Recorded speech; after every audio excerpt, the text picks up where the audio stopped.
오늘은 나를 따라오너라 라는 제목으로 하나님의 말씀 증거하겠습니다. 오늘도 예수님의 제자가 되어 주님 앞에 나와 예배하는 저와 여러분 위에 크신 은혜와 사랑이 함께 하시기를 간절히 바랍니다. 우리 먼저 같이 한번 고백해 보도록 하겠습니다. 예수께서 나를 죄에서 구원하셨습니다. 예수께서 나를 죄에서 구원하셨습니다. 나는 하나님의 자녀가 되었습니다. 네, 여러분들이 하나님의 자녀가 되는 줄 믿으시길 바랍니다.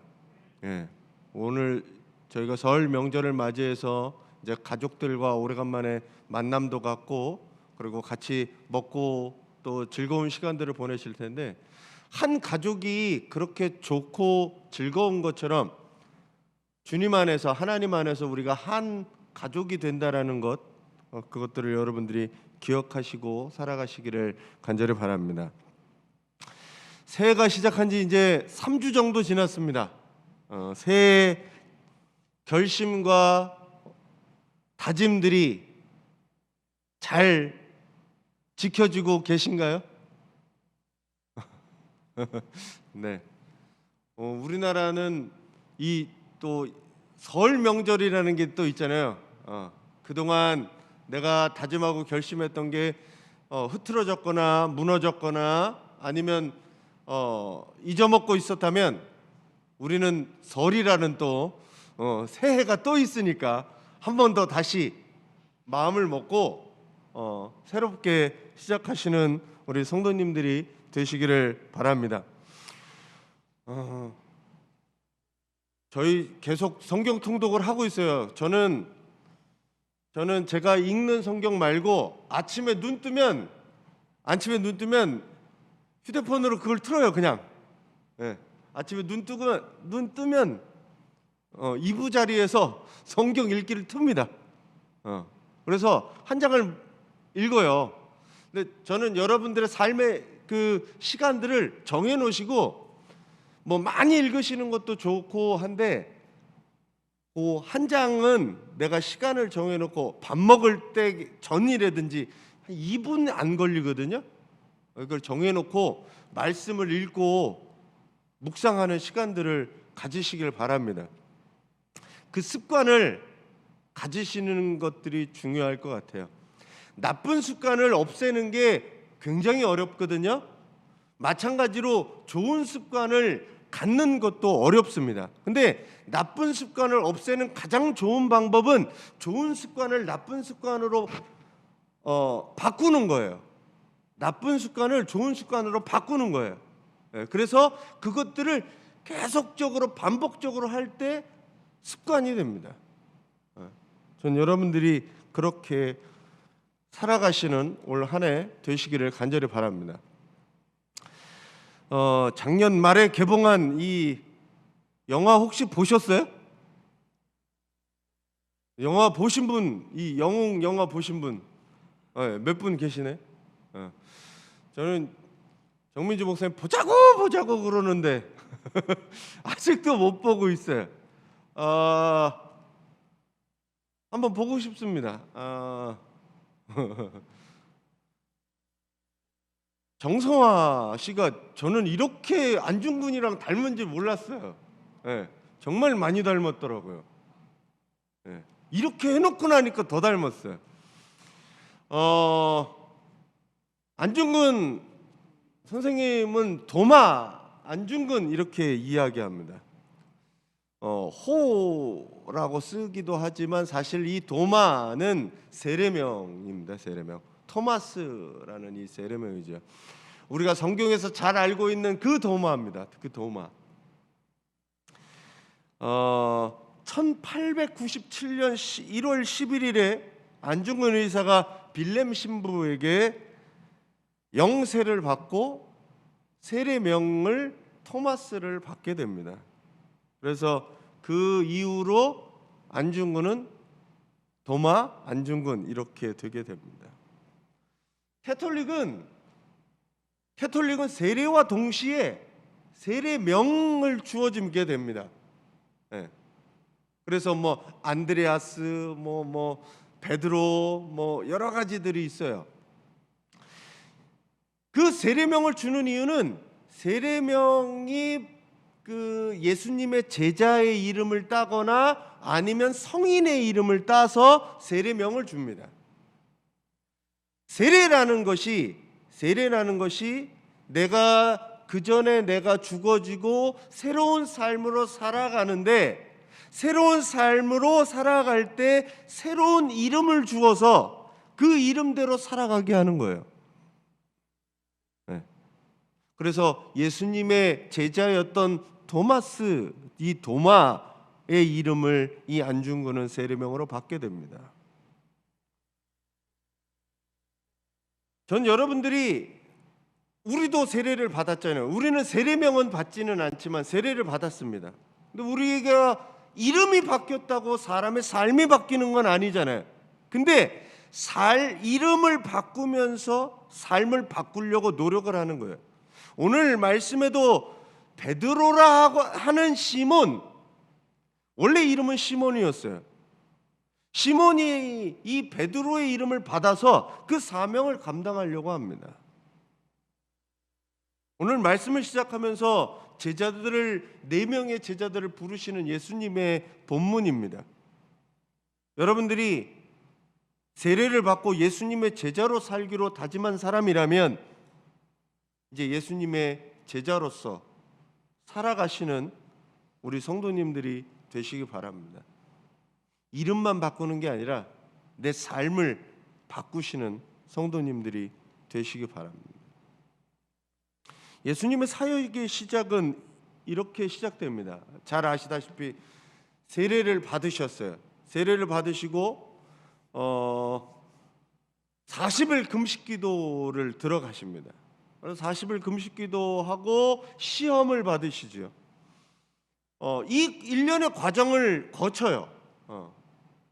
기도, 그리고 금식, 그리고 시험, 이 단계를 거치고 나서 비로소 사역을 시작하게 됩니다. 오늘 말씀에서는 이렇게 얘기해요.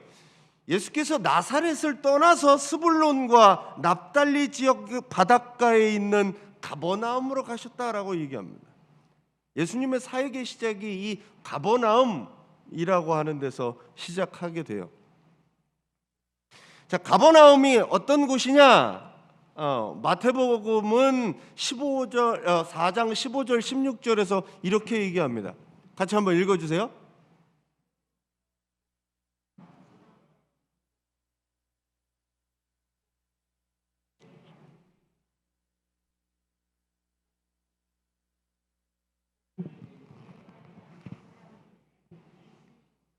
자, 요 얘기인데, 요 얘기를 우리는 사실은 이 이야기가 잘 이해가 가질 않아요. 왜 그러냐면 우리는 이스라엘 역사를 배우지도 않았고 이스라엘 사람들의 지리와 특성을 잘 알지 못하기 때문에 그래요. 스불론과 납달리 땅은 이스라엘에서 가장 북쪽 땅이었습니다. 분배받을 때 가장 북쪽 땅이었어요. 그래서 예수님 당시에 이 스불론과 납달리 땅은 어디였느냐? 위쪽이었어요. 이 갈릴리 지역이 이스라엘에서 위쪽입니다. 지금으로 얘기하면 레바논하고 시리아 경계 그쪽이에요. 예수님 당시에는 이 갈릴리 지방이 있고 가운데 사마리아 지역이 있었고 그 밑에 예루살렘과 유다 땅이 있었습니다. 그러다 보니 이 스불론과 납달리 지역은 가장 먼저 아수르의 침공을 받을 때 가장 먼저 함락된 도시가 어디냐? 그쪽으로 북쪽에서 쳐들어왔으니까 이 스불론과 납달리 땅이 가장 먼저 침략을 당하고 정복을 당하게 됩니다.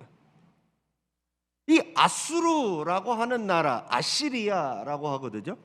이 아수르라는 나라가 어떤 정책을 폈냐면 자기가 점령한 땅의 거주민들을 이주시키는 정책을 폈어요. 우리나라가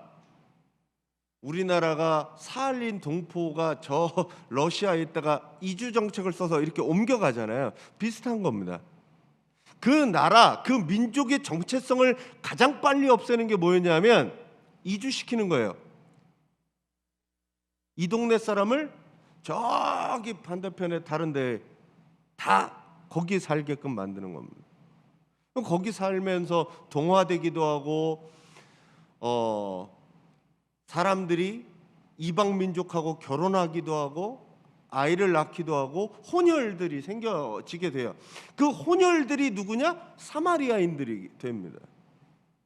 그러니까 이 스불론과 납달리 땅 지역의 사람들은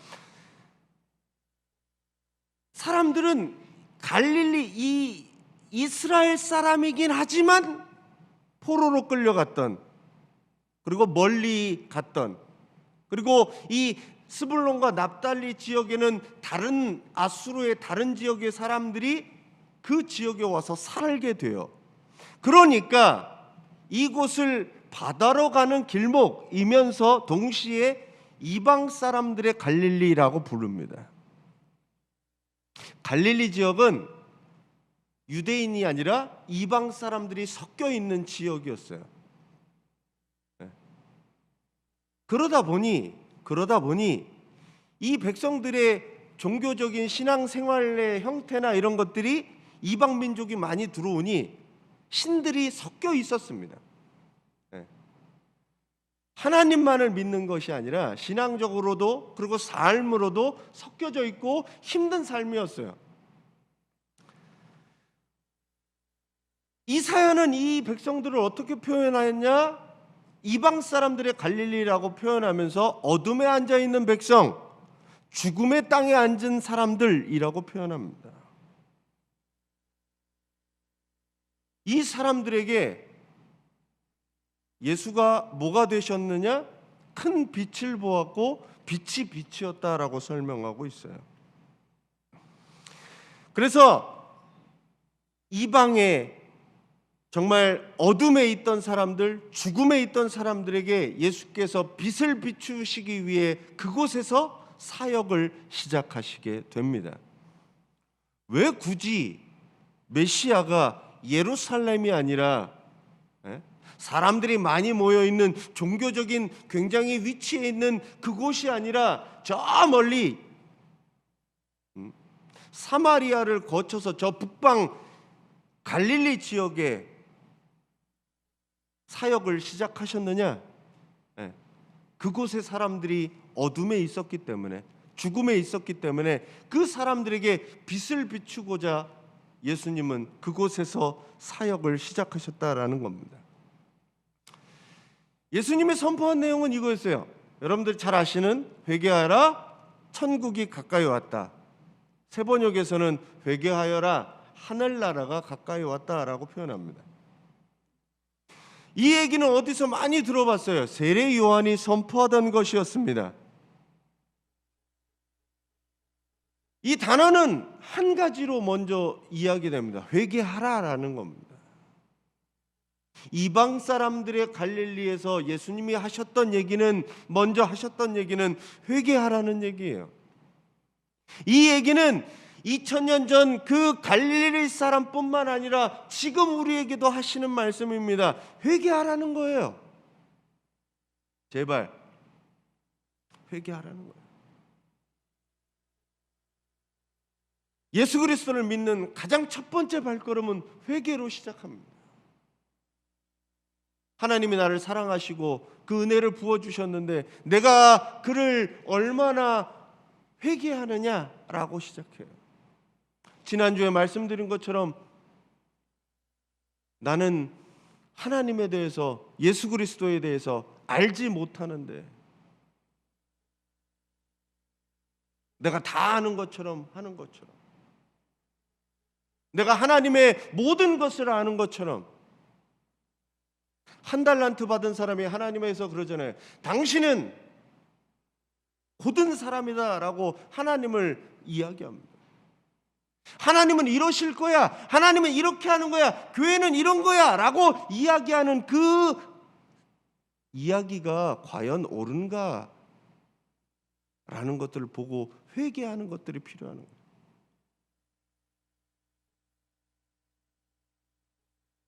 예수 그리스도의 제자가 된다라고 하는 것은 나는 잘 알지 못하니 그분에게서 배우겠다라는 겁니다. 더불어서 나는 죄인이다라는 고백이 예수님의 제자가 된다라는 것에는 들어 있습니다. 그래야, 회개해야 그 다음 단계인 예수를 믿고 그 가르침을 따를 수 있는 거지요. 전 여러분들에게 이 회개가 함께 하시기를 간절히 바랍니다. 회개하라. 한마디로 이거 같으죠. 이게 시작이거든요. 예수님의 사역의 가장 첫 번째 선포하신 말씀은 회개하라는 거예요. 그 말씀이 여러분들에게 들려지시기를 간절히 바랍니다. 오늘 예수님이 이 제자들을 부르시는 장면에서는 나를 따라오너라 라고 얘기합니다. 제자가 된다는 게 뭐냐? 다시 한번 생각해 봐야 돼요. 제자가 된다는 게 뭐냐? 현대에는 제자가 된다는 것은 스승으로부터 학문과 지식을 배우는 것을 제자라고 생각합니다. 그게 제자라고 생각하는 거죠.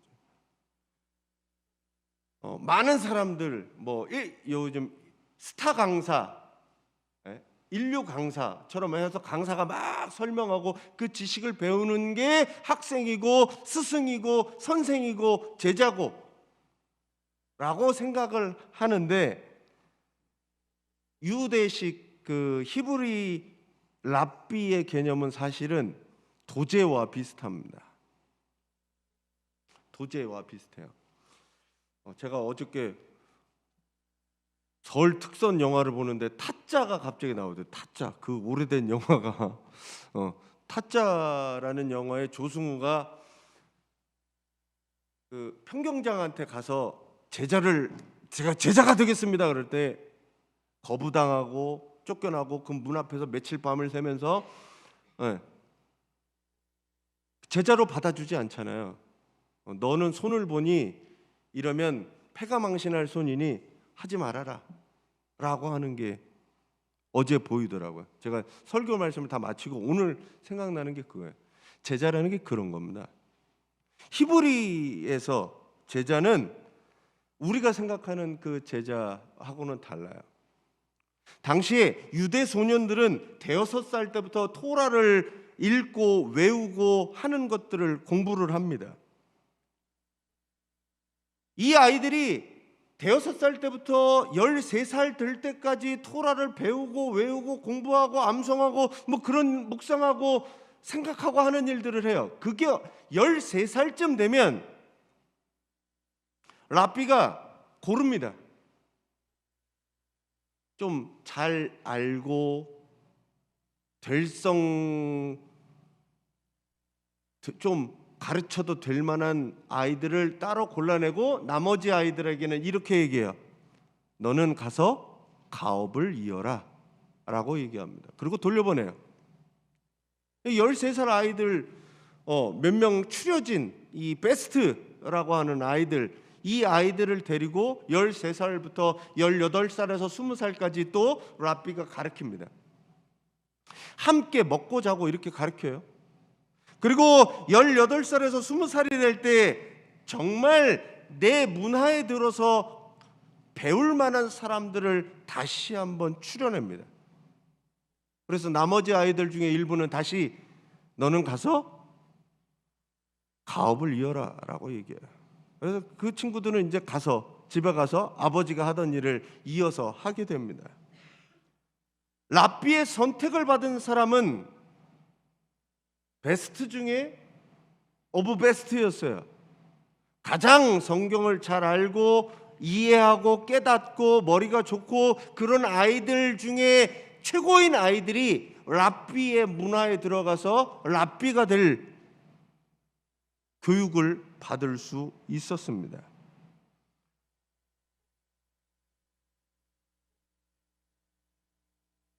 랍비의 제자들은 아무나 될 수 있는 것이 아니었어요. 랍비가 테스트하고 검증하는 그 모든 것들을 수년간 걸치고 보고 그의 성품과 인격과 모든 것이 총망라해서 이 아이는 랍비의 수준이 되겠구나 하는 아이들을 선택하고 고르고 골라서 뽑은 아이들이 바로 이 랍비의 제자가 되는 아이들이었습니다.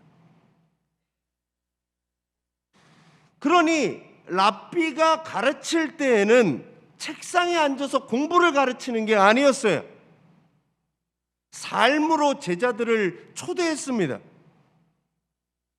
예수님도 보시면 제자들과 함께 잡수시고 주무시고 같이 기도하러 가시고 아니면 이 동네에서 저 동네로 이동하시면서 삶을 가르치셨다는 거예요. 그래서 제자는 랍비의 삶 전체를 보고 배우면서 담습니다. 그게 배우는 거예요. 당시 철학 학파들이 그렇게 지냈습니다. 학습이라고 할 때 학은 배울 학자를 쓰죠.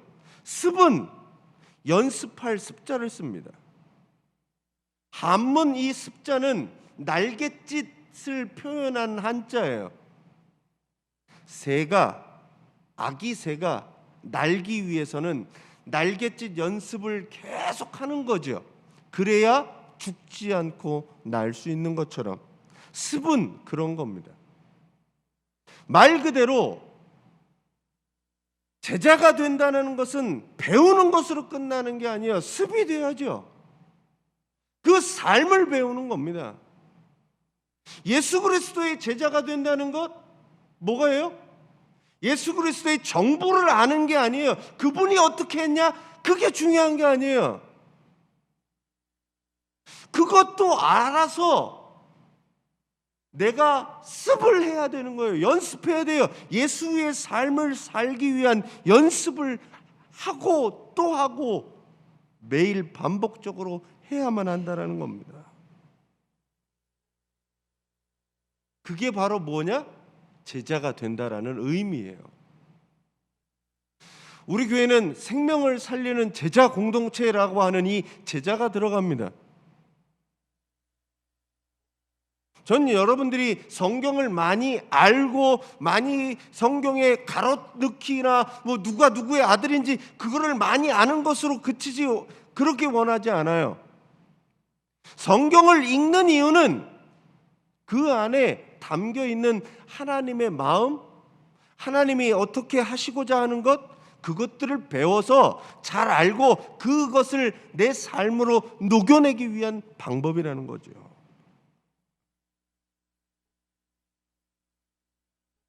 결국 예수님의 제자가 된다는 말은 내 삶을 그리스도와 닮은 모습으로 변화시킨다는 의미입니다. 예수님이 걸어가셨던 그 길을 나도 걸어가는 거예요. 십자가의 길을 걸어가다 보면 우리는 부활의 길을 만나게 될 겁니다. 여러분들이 그 길을 걸어가시는 주님이 이렇게 얘기하시잖아요. 나를 따라와라. 그 주님의 길을 따라가시기를 간절히 축원합니다. 오늘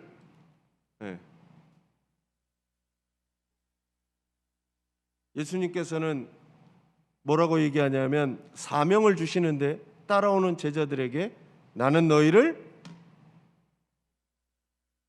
사람을 낚는 어부가 되게 하겠다라고 얘기합니다. 어부였던 사람들이 가장 잘 이해할 만한 표현으로 이야기하고 계세요. 제자는 뭐 하는 사람이냐? 사람을 낚는 어부로 사는 사람입니다. 결국 제자로 산다라는 것은 또 다른 제자를 만들어내는 거예요. 여기 보시면 이렇게 얘기하죠.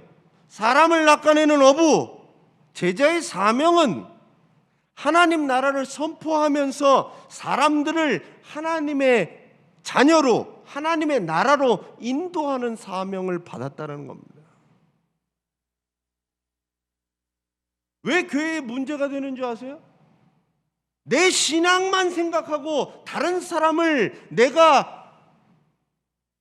구원하려고 하는 마음들이 없기 때문에 신앙은 점점 고립화되고 나중심적인 신앙이 되게 됩니다. 남에게 내 모습을 보여주기 싫은 거죠. 어디 가서 내가 예수 믿는 것을 드러내기 싫은 거지요. 제자의 사명은 그렇지 않아요. 사람을 낚는 업으로 부르셨습니다. 여러분들을 예수님의 제자로 부르신 이유는 잘 믿고 예수 잘 믿어서 나만 구원받으라, 그게 아니에요. 나로 하여금 사람들을 구원시키는 도구로 쓰셨다라는 이 사명을 잊지 않으시기를 간절히 축원합니다. 나 혼자 잘 믿어서 잘 믿는 사람을 못 봤어요. 잘 안 믿어져요.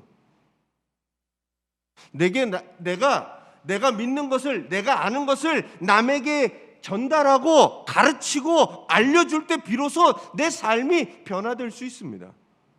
잘 생각해 보세요. 내가 아는 거요? 남에게 전달하고 설명할 수 있을 때 비로소 내가 아는 거예요. 하나님을 내가 그리스도로 고백하는 걸 언제 잘 아냐고요? 남에게 예수 그리스도를 증거할 때 비로소 내가 내 믿음이 확고해지는 겁니다. 예수님이 여러분들을 제자로 부르실 때는 나 혼자만의 신앙이 아니에요. 사람을 낚는 업으로 부르셨다라는 이 사실을 기억하시길 바랍니다. 오늘 예수님의 이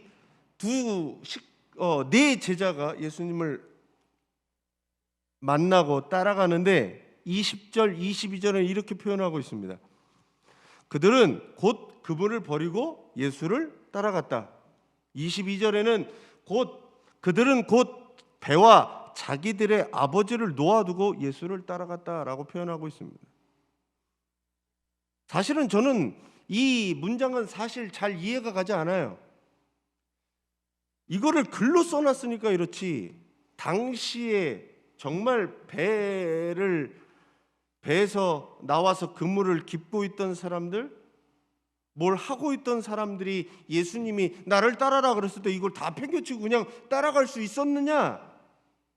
한치의 고민도 없이 그렇게 따라갈 수 있겠느냐? 저 같으면 잘 안 됐을 것 같긴 해요. 아니, 좀 생각 좀 해보고요. 누가 저한테 기도를 부탁을 해도 잠깐 저 생각 좀 해보고요. 스케줄이 맞나? 이러고 보잖아요.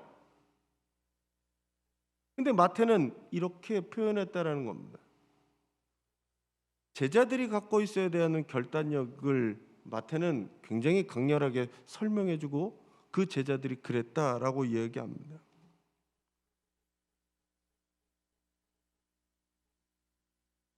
문제는 그물을 버리고 배와 아버지를 놓아두고 예수를 따라가는데, 이게 요즘 여러분들이 갖고 있는 그러면 내가 내 생업을 버리고 예수님만 쫓아가고 교회에서만 살라는 얘기입니까? 그건 아니잖아요. 주님이 그걸 바라지도 않고요. 이거는 삶의 우선순위를 하나님께 두었다라는 겁니다. 예수께 두었다라는 거지요. 가치관과 생활 방식을 바꿨다라는 겁니다. 예수님을 만났다면, 그분이 내 메시아라면, 그분이 그리스도라고 믿는다면 그분이 원하는 삶으로 내 삶을 바꾸어내고 삶의 우선순위를 예수의 삶에 두어야 한다는 거예요. 이거를 잘못 이해하시는 분들은 교회에서 시키는 대로만 우선으로 하라는, 그게 아니에요. 예수의 삶을 예수를 따라서 살라고 했지 교회, 그게 다가 아닙니다.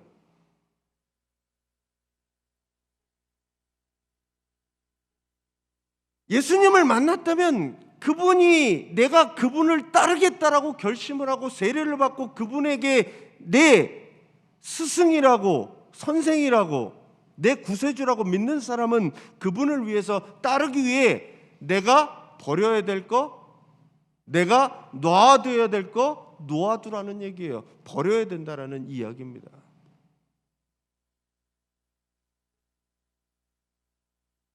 그물이 나를 붙잡고 있는 게 아닌가라는 생각을 해요. 지난번에 어떤 목사님이 자기의 그물을 볼 때 목사들이 갖고 있는 그물 중에 하나가 숫자가 그물이 아니냐라고 이야기를 하시는 것을 들었습니다. 교인들의 숫자, 헌금의 숫자, 이게 내가 갖고 있는 그물이 아닌가? 내가 그 그물 때문에 예수 그리스도를 따르지 못한다면 무언가 잘못된 거 아니냐는 거죠.